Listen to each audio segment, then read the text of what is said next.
First speaker, Samir Garde is the president of Cisco India and SAARC Theatre.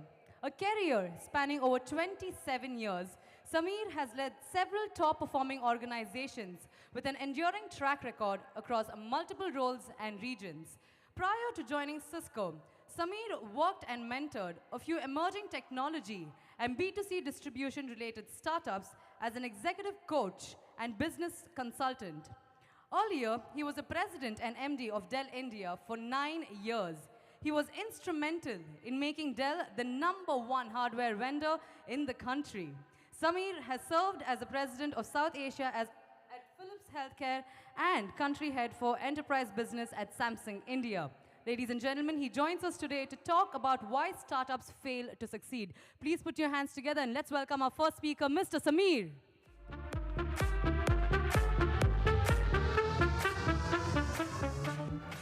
Good morning. Can you guys hear me? Okay, tell me, how many of you are more than 30 years old? Okay, how many of you are more than 45 years old? Oh, you've got some who are more than 45. And I'm assuming the ones who raise their hands and they are 45 years plus are people who have their own startups. Is that true? No. Okay. So the first thing is, guys, I landed in the morning at 5 a.m. today from London. And I had said yes to Bhalla to come and speak to all of you about why startups fail to succeed. And there's a very good reason why I am speaking about that. Okay? So out of 28 years of my life, which was in various companies, 6 or 7 companies, there was a 1.5-year period of what I call midlife crisis. Okay? Which was in the period 2016 to mid of 2017, when I said I will do my own startup, okay? Where I said I will help 4 or 5 startups, and I will invest in a couple of startups. I had no plans when I started off my sabbatical or when I got into my midlife crisis of doing any of these things. I funded one startup and was part of one startup which failed in 14 months. Okay? I gave executive support to 3 startups, which all failed. Okay? I supported one more startup which was in the B2C area, which was the only B2C startup that I helped with. And that's the only one still standing. So that's the last startup standing as far as Samir's touch is concerned. So there is no better person than me to talk to you about what you should not do when you start a startup. Does that make sense? Okay, how many of you have been doing a startup or have been part of a startup for the last 1.5 years and more? Okay. So I'm assuming rest of you are all less than 1.5 years, right? Now let me give you a few things which I looked at when I went into a startup journey, right? My first startup was a company which was in the name called, forget this name, it's a company in the edu-tech area, okay? And I did that with friends, real buddies of mine. Put my own money in there. All of us kind of raised around 2 crores between the 3 or 4 of us. And we started the startup in the edu-tech area. First learning, never do any financial dealings or startups with friends. Never. Okay? So people who you know really, really well, don't give them money or don't take money from them. People who give you money or people you give money to should be anonymous people who you've seen for the first time, who look at you only because of the idea that you're bringing and the skill you're bringing. Okay? Not because they are good friends of yours. Because it becomes very difficult to ask for the money back. Right? So I put in a reasonable amount of money. My wife, I don't know whether she's sitting here. She came along with me. She was worried I might just collapse here because I just landed at 5 a.m. in the morning. And she's my banker. And she's told me never again to put money with friends in a startup. So that's lesson number 1. If you want to start a startup, try and take money from people who are at least 3 degrees of freedom away from your closest friends. Okay? The second learning that we learned was that if you are in the edutech, any of you in the edutech space? Okay. If you're in the edutech space, stick to helping students or solving problems which are in the area of helping them learn better. Don't do something which is a fringe within the edutech space. And I'll tell you what I mean. What we were trying to do was basically trying to help parents of children see live telecast of how their children are doing in a drama, how their children are doing in a sports day, and so on and so forth, because they can't attend that, right? Schools don't give a damn about that, okay? Schools will never pay for that, okay? Second learning, don't target K to 12. Very, very difficult to scale, okay? Very, very difficult to scale in a market like India. So that was number one startup which failed and bombed in around 17, 18 months. The second startup that I helped was a really, really interesting area, and I was talking to Bhalla about this when I met him recently. He was in the space of real-time analytics. How many of you heard of real-time analytics? Good. I hadn't heard of it when I first talked to him, which was around 3 years ago. Okay? This guy was trying to build a platform from scratch. A single founder, IIT Delhi, MIT education, had done a few startups of his own before, sold them off. Great pedigree, absolutely wonderful pedigree. And he was building a platform from scratch. As you probably know, on real-time analytics, there are a whole host of open source platforms which are available, which you can put together and code together. This guy was trying to build this from scratch. I really like that idea, and I thought this is an area where we can get into. How many of you know a concept of IT operations management?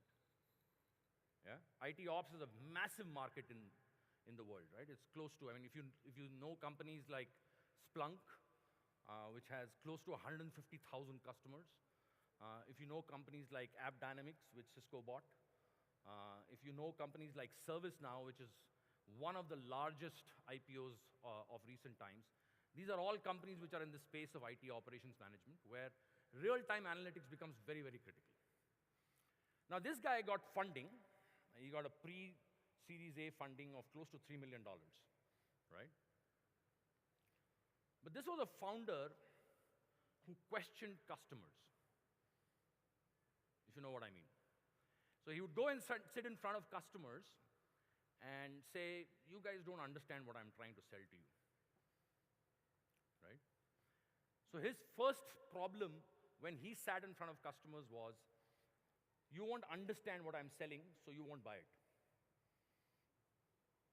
And that became an issue over the next 1.5 years for that gentleman, because he needed folks like me to come and sell for him.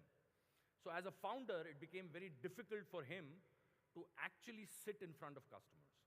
So if you're getting into a situation where you think your customers don't understand your solution, what do you think is the problem? Is the problem your customer, or is the problem your solution? So this gentleman took around 1.5, 2 years to really understand that he was the problem. And it was a single founder. Becomes very difficult for VCs to manage that, because there is no backup. Bombed. Completely bombed. And after 1.5 years, this guy stopped going to customers. So remember one thing, guys, if customers are not understanding your solution, however dhasu your solution is, you have a problem. So it's time to pivot, time to look at another way of doing things. The third startup that I helped with, and you're getting the trend here, guys, correct? Every startup that I have touched, so don't use me as a mentor ever, okay? So you're getting the trend here. The third startup was in the area of B2C, okay? They were B2C. They were trying to revolutionize the distribution and retail sales environment in India for mobile phones to begin with. These were 3 founders, okay? Really solid founders.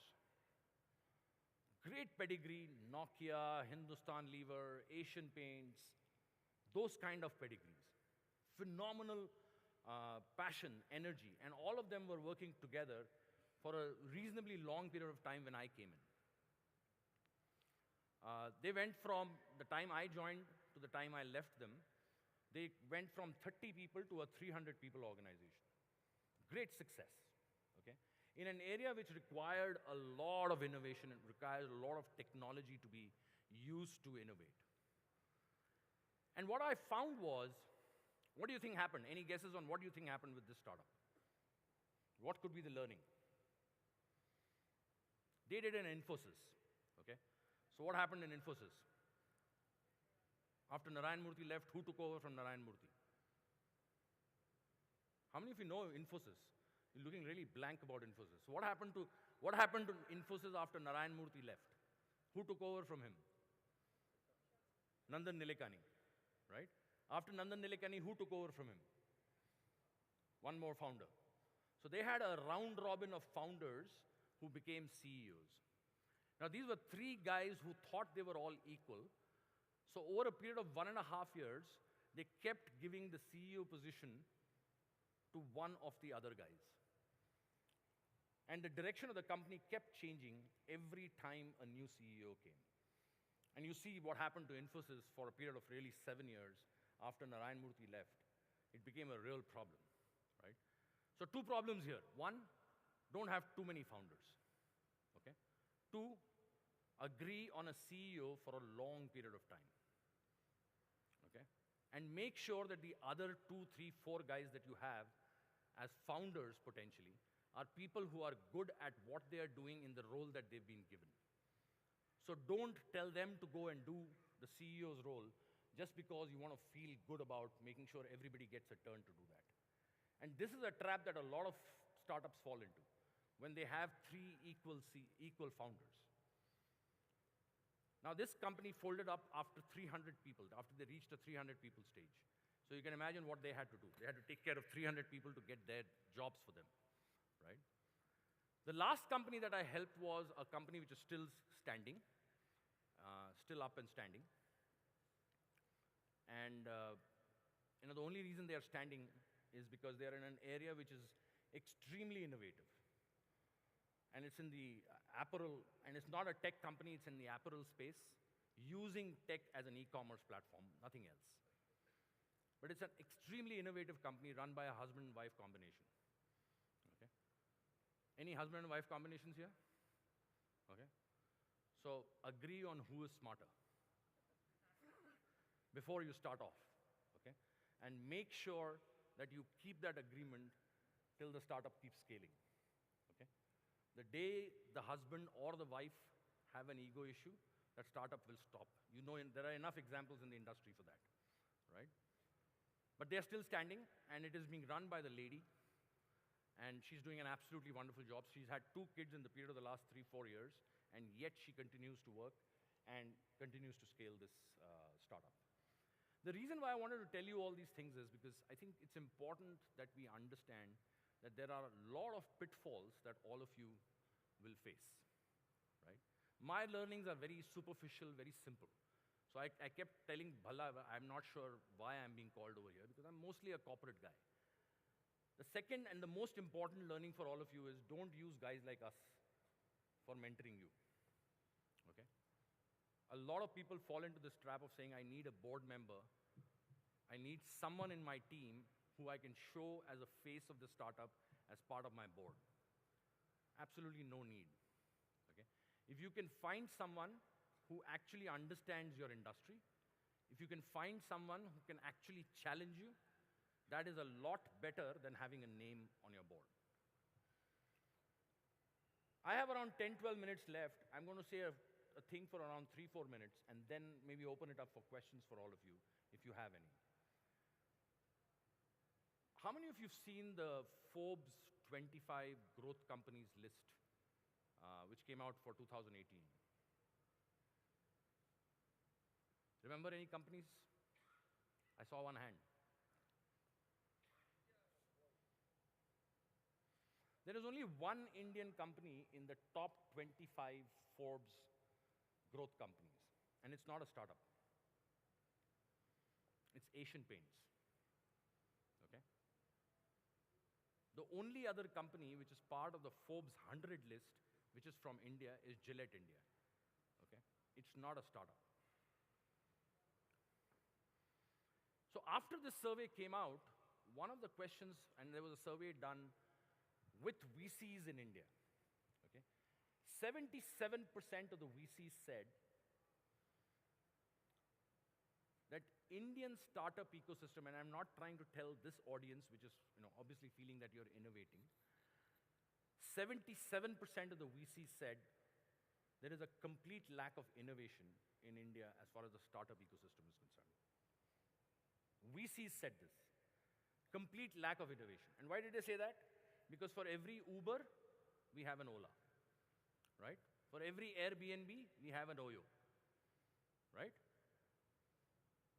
I think we have to stop figuring out ways of emulating what has worked in the US or China and saying that is a startup that I'm going to start in India.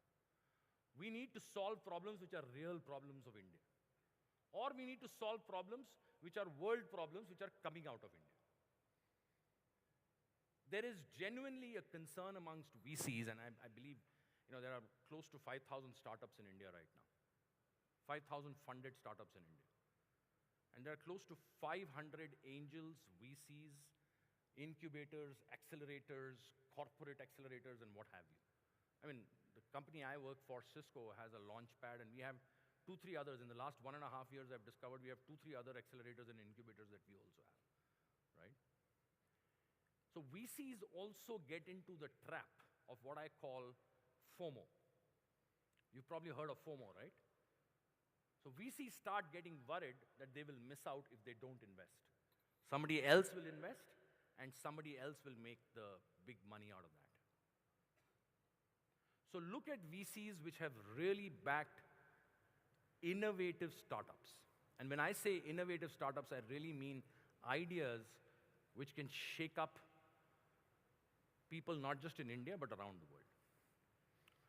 It's kind of sad, right, that amongst the top 100 companies around the world, there is not a single startup from India in the Forbes list. These are all companies which are actually, it's Unilever, Asian Paints, and Gillette India. These are the 3 companies which are considered the most innovative companies in the country today. It would be wonderful if one of you in the next Forbes list becomes the most innovative company coming out of India, right? So think of it from a perspective of saying, what am I going to change that will help that problem getting solved in a scalable fashion? And this is all cliched stuff that you guys probably hear from every person who stands on this stage, right? But I'll leave you with one thought, which is that it's important to understand what will change. Who do you think are the most innovative people that you probably meet once or twice a year, right? I personally think the Indian defense or the army or the Navy or the Air Force are people who are the most innovative. And there is a reason for that.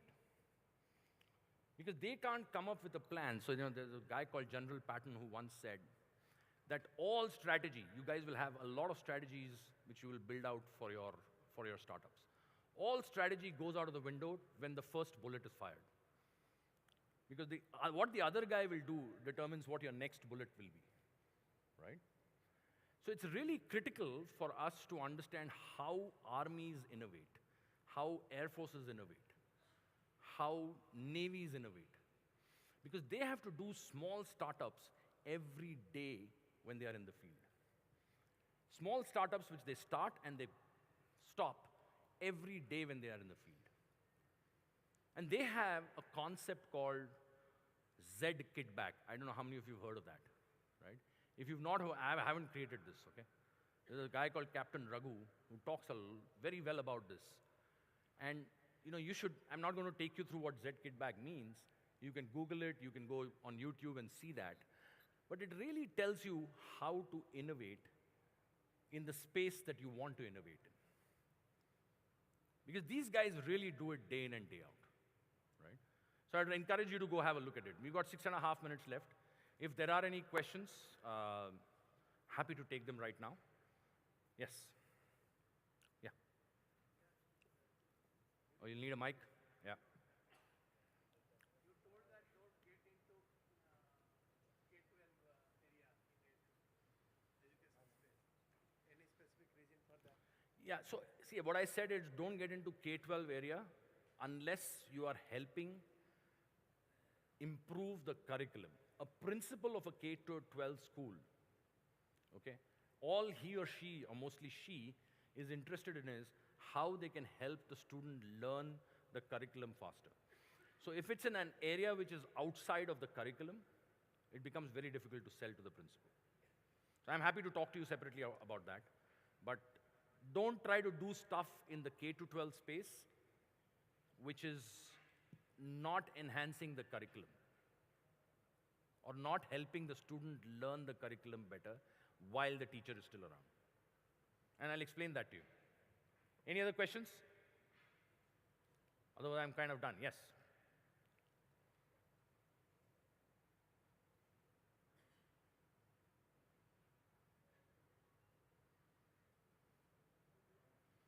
Go for it, I can hear you.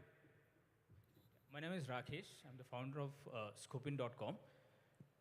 We are a marketplace in the training industry. In the training industry? Training industry, yeah.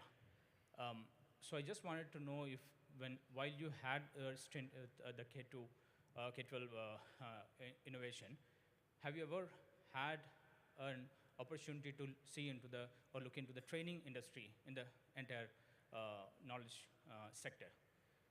And what do you have to say about that industry where the innovation is more or less kind of stagnant or never took off, for that matter? No, so I mean, I don't know enough about the training industry, but there are a lot of platforms which are being made right now for training, okay?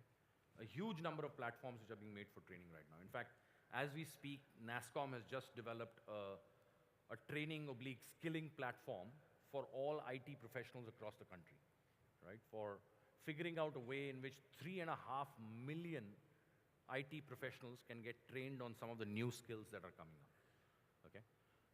There's a massive platform play going on as far as training is concerned. Now the question is, what is it that you will differentiate yourself with?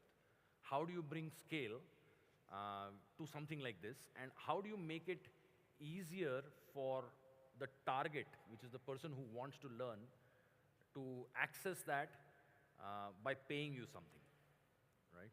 So in the world where you have a lot of content now available for people to learn free of cost, right? And you know what I'm talking about, right? Everything pretty much that you want to learn, you can learn pretty much free of cost, right? Whether it is even in the K-12 space or beyond.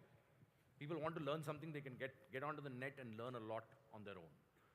In that kind of an environment, how do you make sure that your customer will pay you something? So I don't know how much of what you're doing is in the B2C space or the B2B space. The place where you will get some level of probably traction is in the B2B space to some extent, where people are still paying for content and for training, but happy to talk separately. But like I said, 4 startups I've touched, 4 of them have collapsed. So I may not be the right person to give you advice. Yes? I have. Hi, I'm Shivam. I really like your talk. You put up some amazing statistics out there.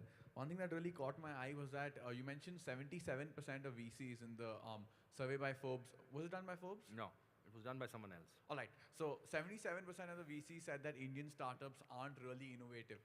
Now, the thing with innovative startups is, or at least what I believe is that, innovative startups don't really give you return that fast. And the whole point of a VC investing in a startup is he's looking for his financial gain. So when the VCs, I mean, you would have read the report. So when the VCs refer to as wanting innovative startups, what kind of startups are they actually looking for? Because, I mean, you see most innovative startups that, like, say, Khosla Ventures have taken up, all of them, you cannot see a return very fast. So, I mean, what is that the Indian VC actually wants out of a startup? See, this is the trap that a lot of startups fall into, right? Which is return.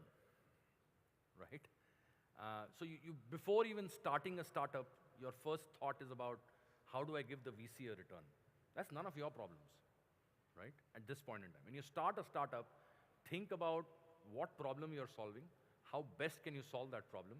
Are you building the right team? Are you building the right platform? Are you building the right skills in that team, right? And then think about what the VC's return will be.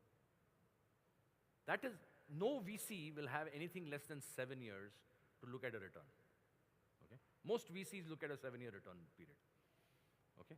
So you look at it, 2007 is when Flipkart started. When did the VCs get return? I think they got it right now. Yeah, 10 years later, 10, 11 years later, right? So no VC has an outlook of 1 or 2 years. No VCs, I'm invested in a VC, okay?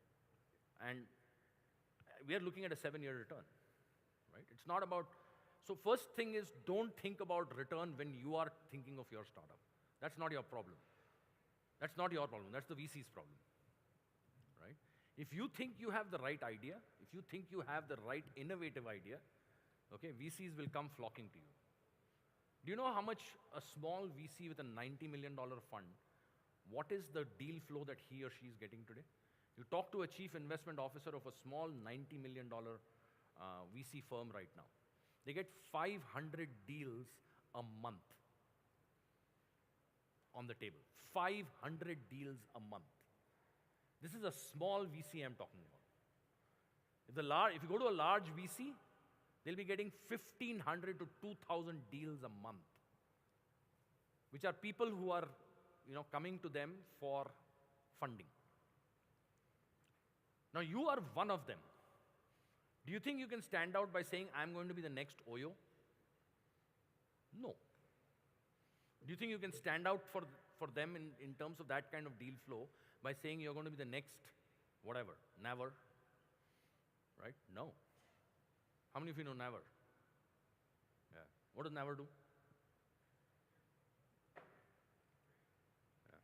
Yeah. It's one of the most funded startups. Do you think you can come to a VC and say, I'm going to be the next Rivigo because there is space for one more startup in that area? It won't happen, right? So you have to think of it from that VC's point of view also, right? Get into a space, and I don't know what that space is, guys. You are the ones who are taking the risk, and I have a lot of respect for all of you for the risks that you've taken or are taking. But you have to take a risk where it stands out in the VC's eyes. But that's not your outlook. That's not something that you should be doing. You should focus only on what you need to make out of that startup. Because a lot of all of you, and there's nothing wrong with it, but it drives the wrong behavior. A lot of you are thinking about, and hand on your heart, are thinking about exits, right? About saying, when can I make the money that I need to make? When can I get that $200 million valuation? When can I become a unicorn? And I will make 20%. Think of it this way, guys.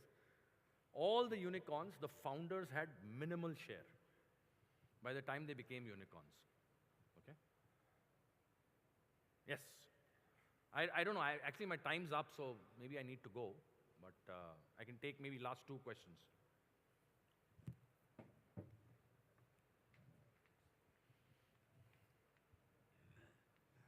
Hello? I'm so sorry, just one moment before you could address your question out here. Hi, this will be the last question we take for this round due to time constraints. Okay. Please proceed. Hi there. I just have a question about the DAO space in India and what your opinion about that is. DAO, please explain. I'm not that well versed. Decentralized autonomous organizations. I do see a lot of regulatory constraints. So the self-regulated space within India seems to be grinding against this. So I just would like to know what your thoughts are on that. I don't have any thoughts because I don't understand that area too much. I'm sorry. But let me explain one thing, one thought that I wanted to leave behind with you guys, okay? I'm sorry, I'll take 1 minute. Only because you use the word autonomous, right? There's a lot of talk about autonomous cars. Cisco is building autonomous cars. Google is building autonomous cars. A ton of companies are building autonomous cars. I was sitting with Mr. Anand Mahindra the other day, okay? And Mr. Anand Mahindra said, in a country like India, do you think autonomous cars will be a reality? And I said, probably not. He says, you know, think what will be a reality in India? It will be autonomous tractors. Now think about autonomous tractors, right? A tractor has to go one way this way, come back, go the same. It's the easiest track for a vehicle to take, right? Most predictable. And if you can make that autonomous, you're solving a problem of India, which is extremely scalable, okay? But because autonomous cars is a very sexy, glamorous thing to go after, a lot of people are doing stuff around that. First think of autonomous tractors, first think of autonomous trucks, because trucks goes on a highway, which is much easier to regulate than managing the streets, managing a car on the Indian streets. Okay? This is just an example of what innovation could look like from a market like India. Okay? Thank you very much. Ladies and gentlemen, please put your hands together and let's give it up for Mr. Samir for joining us out here this morning at Day 2 of Demo Day 2018 and talking to us about why startups fail to succeed. What a brilliant way to start off Day 2, don't you think? A huge round of applause. I'm sure there's a lot more energy within us and we can push it out for our speakers.